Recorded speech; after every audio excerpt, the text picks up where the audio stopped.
Pela primeira fala do pastor Ezequiel, eu imagino que ele vai distorcer o tema do debate para falar sobre a pós-morte, né? Olá, seja bem-vindo e bem-vinda ao canal Trecho Viral.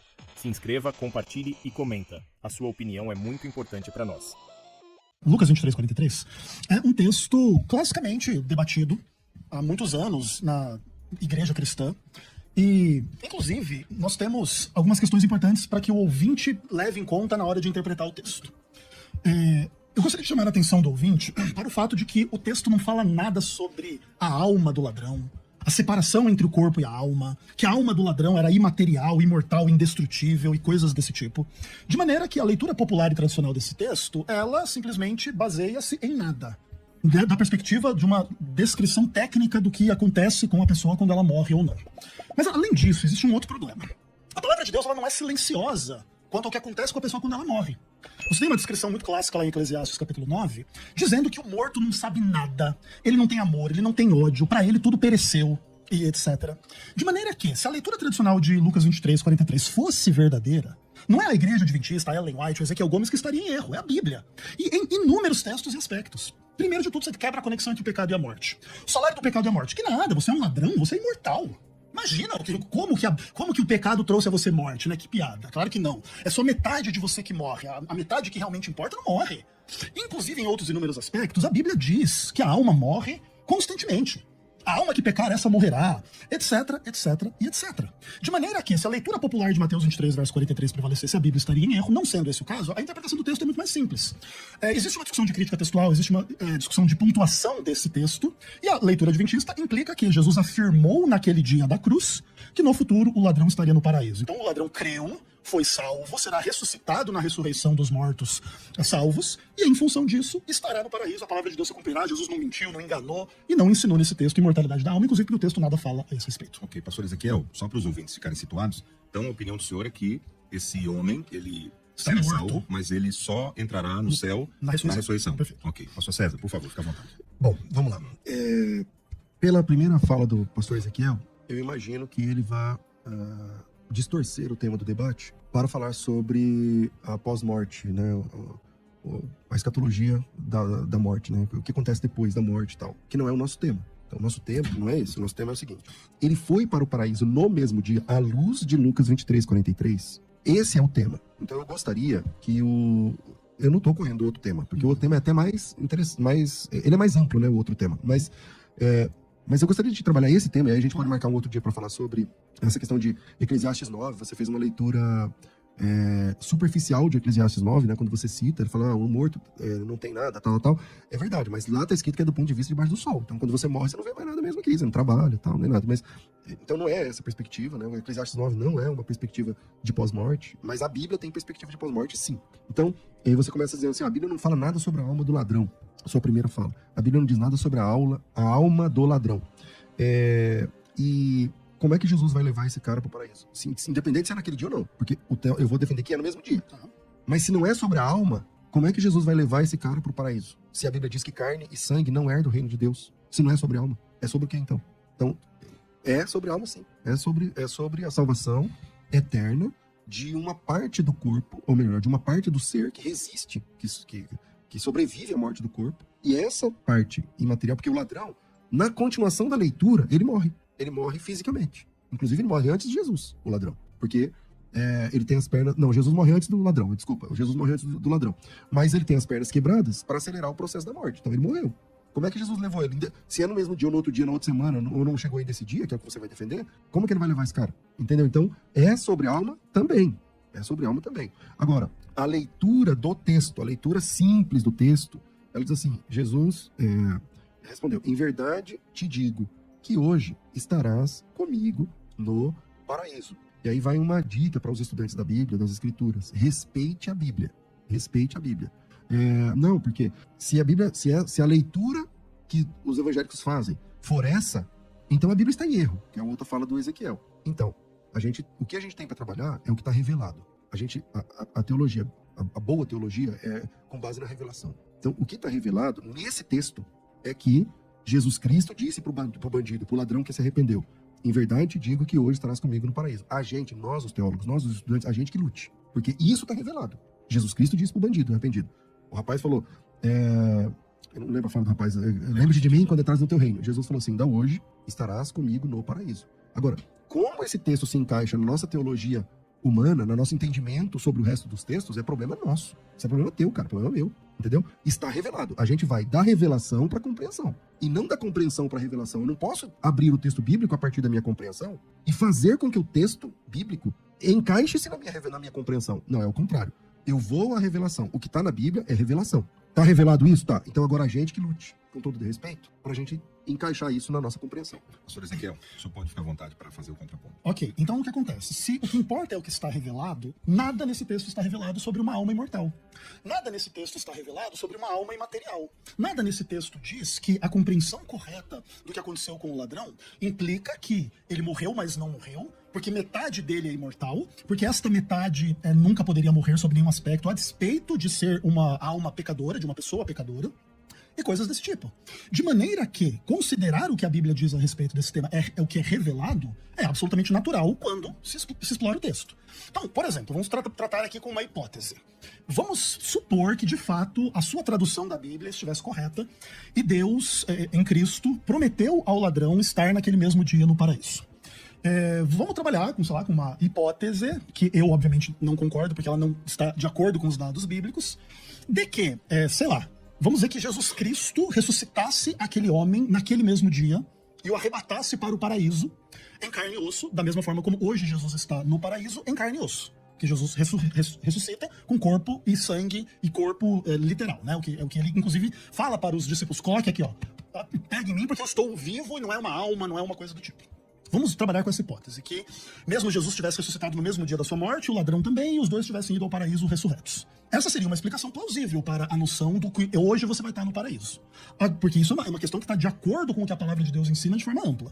Agora, em nome desta linguagem, inferir uma antropologia absolutamente antibíblica, que nega a conexão entre o pecado e a morte, que torna o pecador imortal, para que ele esteja no paraíso, porque tem que ser óbvio que aqui é uma alma, isso é ferir as escrituras.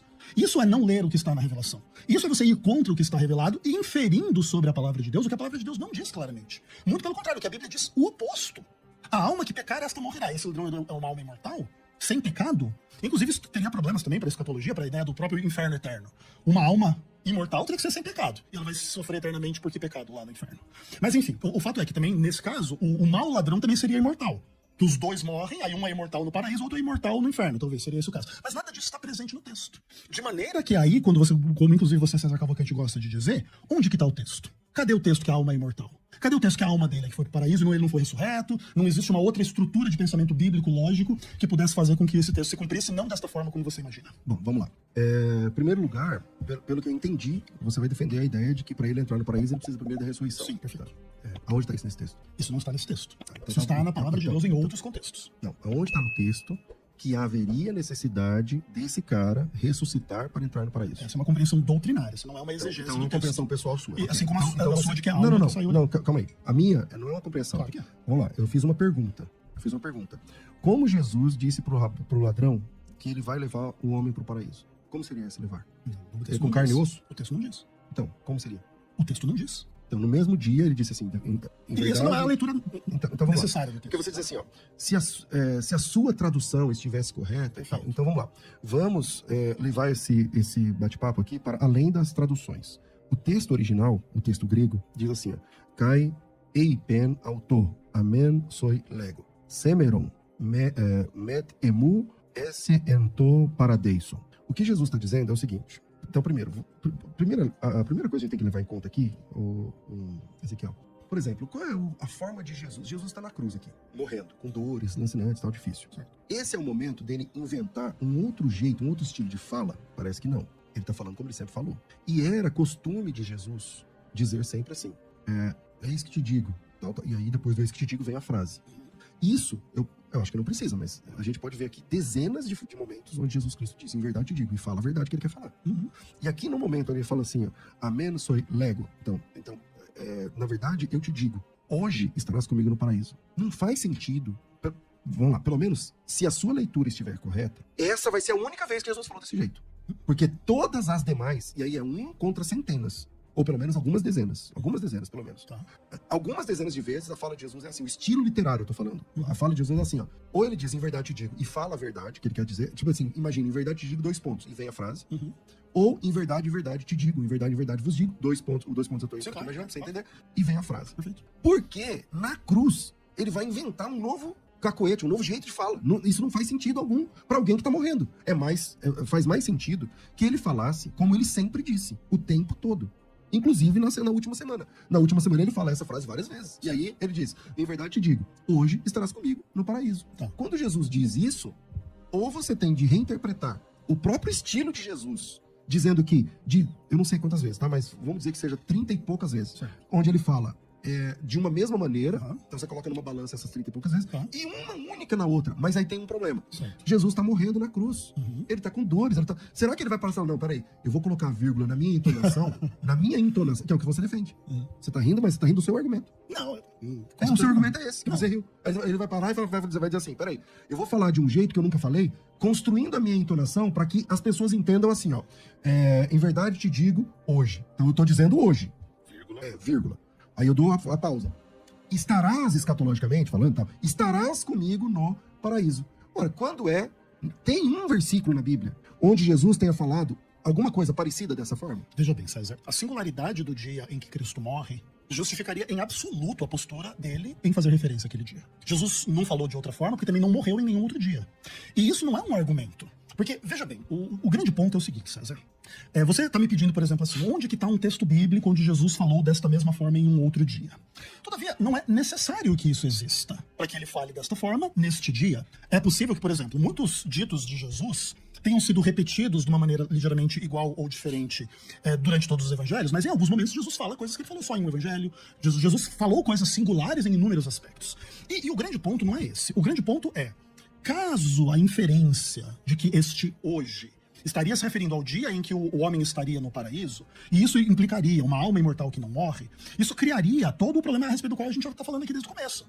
Uma contradição entre esta perspectiva da pós-morte com aquilo que a Bíblia ensina textualmente, claramente, sem necessidade, inclusive, de interpretação nada complexa. E eu achei engraçado o seu argumento sobre a vírgula, porque ele não depende da entonação de Cristo na cruz. Ele depende do que está escrito. E o que está escrito pode legitimamente ser entendido. Hoje eu afirmo que você estará no paraíso. Não é algo absurdo a compreensão, a tradução e a perspectiva. Inclusive, existe a noção de que, se eu não me engano, é o Códice Vaticano, que é o códice mais antigo que há, existe ali uma pontuação exatamente nesta direção, de que a pausa, que não é exatamente a vírgula, deve ser lida como depois do hoje. Então, Jesus pode falar como ele sempre falou, em verdade eu vou falar, hoje eu vou falar. Você vai estar no paraíso. Sem você ter que recorrer através disso a toda uma estrutura teológica, de uma compreensão antropológica que não há fundamentação na Bíblia em qualquer lugar. Onde há na Bíblia que Jesus ensinou então que a alma é uma entidade imaterial que sai do corpo depois da morte? Lugar nenhum. Mateus 10. Não, mas não fala que é uma entidade imaterial. Como que ela fica no inferno eternamente, se ela não é material? É físico, um corpo físico, carne? Olha só, vai pro inferno? Veja bem, César, você está inferindo uma natureza do inferno, uma natureza da carne, uma natureza dessa suposta alma para que ela esteja supostamente eternamente no inferno. Mas como é que ela fica lá eternamente? Mas veja bem, em Mateus 10, 28, ele não diz que ela fica lá eternamente, ele diz que ela é destruída. Que é para você temer a Deus que pode fazer o que o homem não pode fazer. Deus pode destruir o corpo e a alma no inferno. Então, como eu disse há pouco, a gente pode, um dia, tratar sobre a alma. Não entendo que eu quero correr do assunto. Não, mas aqui é o que, assunto assim, mesmo. Não é o mesmo. A imortalidade. A imortalidade da alma é um assunto muito, muito querido, muito caro pra mim, que eu gostaria até de tratar. Claro. Fica aqui o convite. Mas, voltando ao tema, que eu, desde a primeira fala minha, eu falei, eu achei o assunto aqui é o ladrão na cruz. Eu pedi pra você disse assim, não, mas não tem. Então não pode falar nada sobre a alma nesse debate. Não pode. Pode falar o que você quiser. Pode falar o que você quiser. Mas o tema é esse. Então, você pode falar o que você quiser. Você pode falar do Lula, do Bolsonaro, pode falar o que você quiser. Só que quando eu ver a minha parte, eu vou falar, vou voltar pro tema. Então vamos lá. O assunto de Jesus ter dito pro ladrão, que eu chamei aqui de bom ladrão, né? Em verdade te digo, hoje estarás comigo no paraíso. Eu acho que quando você diz assim, você tem que. Vai inventar aí uma questão de alma que o texto não diz, não sei o que, tal. E aí você também tá inventando uma questão de sistema de ressurreição, de necessidade de ressurreição para cumprir o que está escrito no texto. Se você fizer a leitura como eu faço, por exemplo, qual é o problema para você aceitar que Jesus tivesse levado o ladrão naquele mesmo dia? Aí você diz assim, a ressurreição. Sim. Esse é o problema. Ok. E Jesus não podia Se isso é um problema pra você, isso não podia ter acontecido. Eu não tô dizendo que aconteceu. Eu tô dizendo que o texto diz assim, ó, em verdade, te digo, hoje estarás comigo no paraíso. Pra mim, não aconteceu a ressurreição. E esse texto se entende metafísico. Não é um texto de carne e osso, tá certo? Esse cara tá lá no paraíso. Por exemplo, o apóstolo Paulo também esteve no paraíso. Ele teve o corpo transformado e ele ressuscitou dos mortos pra estar no paraíso de forma metafísica, de forma espiritual, conforme a segunda carta de Paulo aos Coríntios, capítulo 12. Mas ele estava vivo, né? Não O morto. ladrão também estava vivo quando Jesus prometeu. Não, sim, mas em tese, ele estaria morto e no paraíso ao mesmo tempo. Daí não é a mesma experiência de Paulo. Posso aceitar, não tem problema. Mas a pergunta é, se o problema pra você, porque o meu problema é assim, Ezequiel, mudar o texto bíblico, dizer que Jesus disse, ó, então eu te digo hoje, como ele nunca falou, não é o estilo de Jesus, só por causa das nossas doutrinas, não é um caminho pra mim viável. Então, e se Jesus tivesse ressuscitado o rapaz pra levá-lo? Qual o problema? Daí tudo bem. Então, o texto tem que ser majoritário. O texto tem que ser respeitado. Eu não tenho direito de forçar o texto a dizer o que ele não está dizendo. Mas eu não tô forçando o texto. Então, quando você diz que Jesus prometeu pro ladrão levá-lo, mas não o levou, pelo menos naquele dia, porque a promessa de Jesus é essa. É que a minha primeira fala foi exatamente o oposto, César. A minha primeira fala é, Jesus não mentiu no que ele falou. Ele avisou naquele dia, ele decretou naquele dia, ele prometeu naquele dia que o ladrão estaria com ele no paraíso. Vai chegar um dia que esse ladrão vai ser ressuscitado dos mortos e vai estar com ele no paraíso. Tá perfeito. Então, mas você tem alguma documentação que mostra essa ideia? Você falou do Vaticano, né? Código Vaticano. É verdade, ele é bem antigo. Mas vale a pena estudar um pouco sobre isso, que o sistema de pontuação, Sim. ele é tardio. Concordo. Então o Código Vaticano, ele não tem... Não, ele não é autoridade. ele não tem essa... Mas o que é interessante do Código Vaticano é que é o manuscrito mais antigo que nós temos e ele pontua desta forma e não da forma tradicional. Mas o que é mais importante pra mim, César, é assim, que as pessoas entendam. Você sabe que 90%, ou talvez mais, 99% dos manuscritos gregos não colocam vírgula aí. Sim, porque os outros têm todos pontuação. Perfeito. E todos eles vão colocar vírgula antes do hoje. Perfeito. Na verdade, digo. Isso, e é interessante que o Código Vaticano é mais antigo e coloca diferente, mas isso é bem interessante mesmo. Gostou deste vídeo? Então comenta e compartilha com seus amigos. Deus te abençoe e até a próxima.